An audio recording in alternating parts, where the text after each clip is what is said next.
Hello everybody, I'm Andrea Fedele and I'm going to be presenting to you today our work which is called A Network Analysis of Personnel Exchange and Companies Relevant Sector, the LinkedIn case study. Before going on, I want to say that this work actually started as a project work for one of our courses at the University of Pisa, which is held by Professor Giulio Rossetti. And today I'm going to be presenting on behalf of my team, which is composed of Tommaso Cavalieri, Federica Guiducci, Valentina Olivotto, Professor Giulio Rossetti, and of course myself.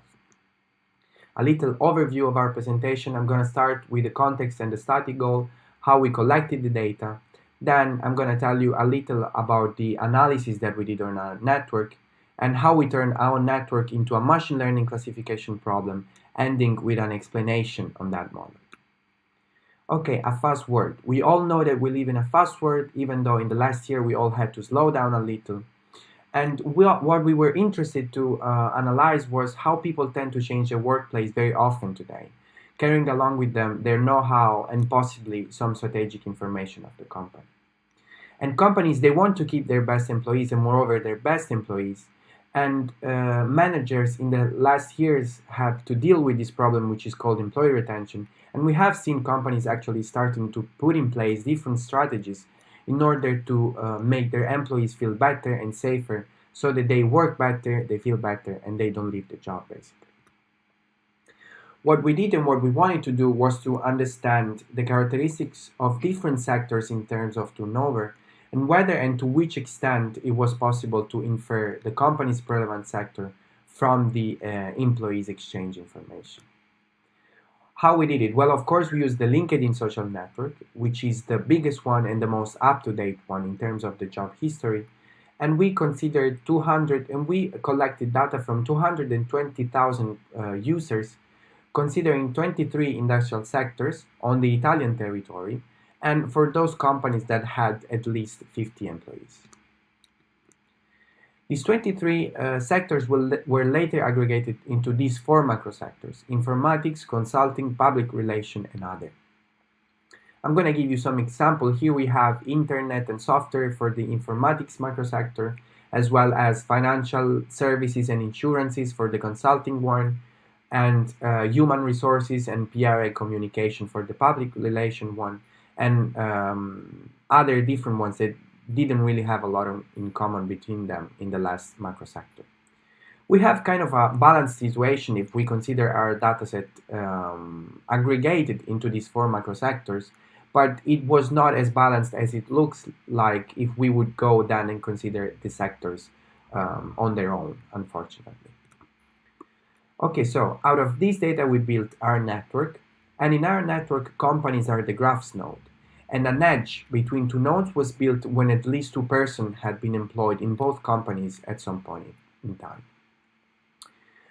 Each link was weighted according to the number of people that had been employed in both companies, undirected, and characterized by the industrial sector. And this is because we started building our network considering the user's information, and users were the ones that had this kind of info. And all of these resulting in a network that had almost 15,000 nodes and almost 45,000 edges. Once we built our network, we started with some analysis. First of all, the centrality analysis. We wanted to see which ones were the central nodes, and we did it by means of different centrality indexes, like degree, connectivity, and geometric base. And then we considered the intersection of these different techniques, finding out that those nodes were indeed common. Here we have an example of the top 5 central nodes, which are Accenture, Freelance, Deloitte, PwC, and Generali. We must say that all of these nodes represents very well-known company names, and then each of these company can be considered in the leaders of its sector. As I mentioned before, edges are characterized by the industrial sector, and we wanted to see how this industrial sector would be distributed among the nodes.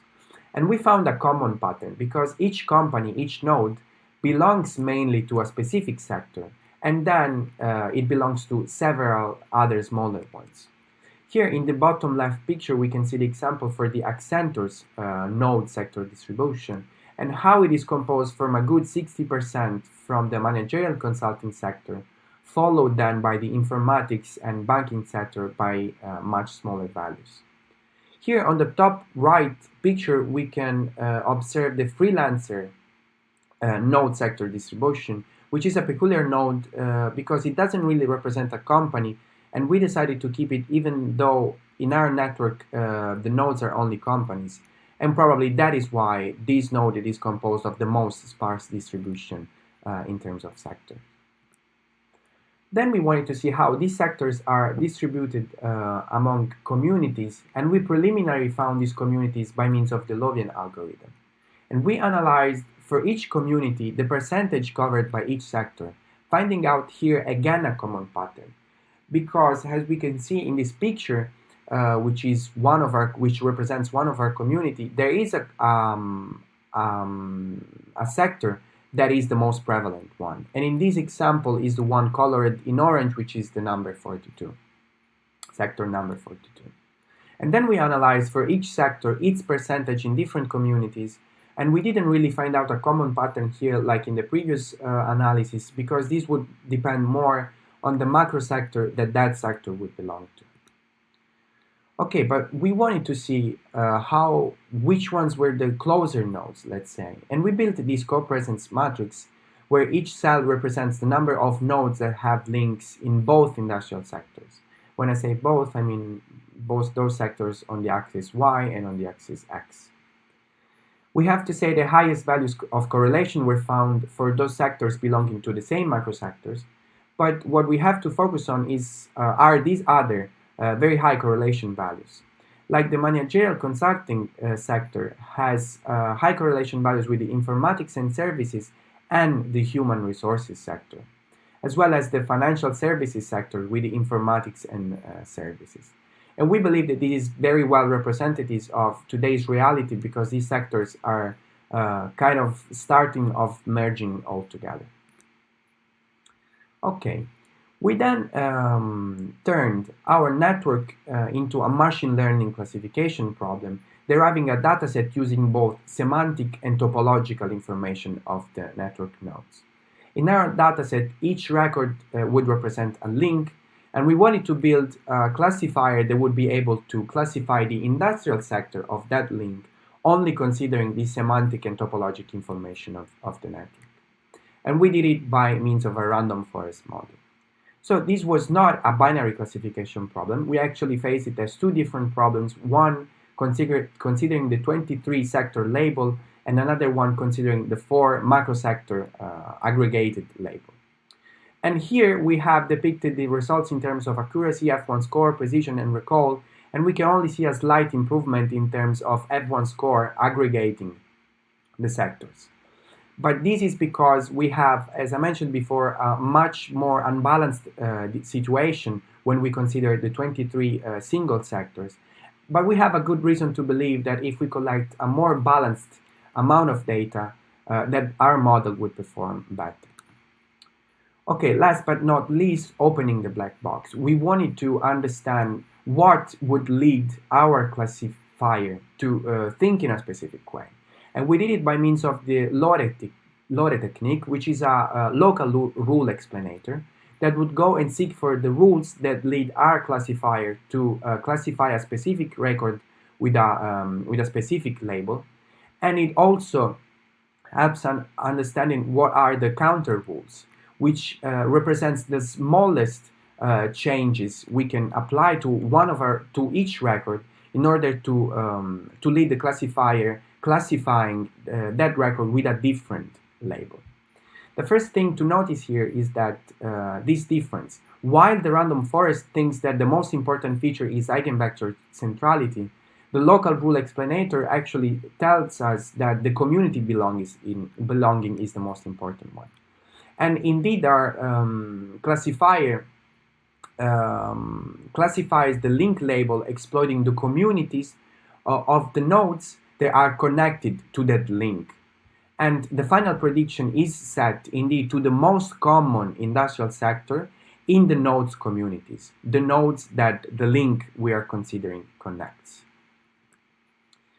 What we plan to do as future work is to collect a larger amount of data, possibly of users belonging also to other sectors, but collect a data set which is also more balanced than the one we had. And probably and possibly consider more of the user's information, for example, their education, their location, and so on and so forth. It would be also interesting to consider the chronological order of the employees' movement in order to track their turnover. Okay, so again, I'm Andrea Fedele, and I was presenting on behalf of my team, Tommaso Cavalieri, Federica Guiducci, and Valentino Livotto. We are all students of the University of Pisa, and we thank our professor Giulio Rossetti, and we thank you all for your attention. And for any question you might have, please don't hesitate to ask.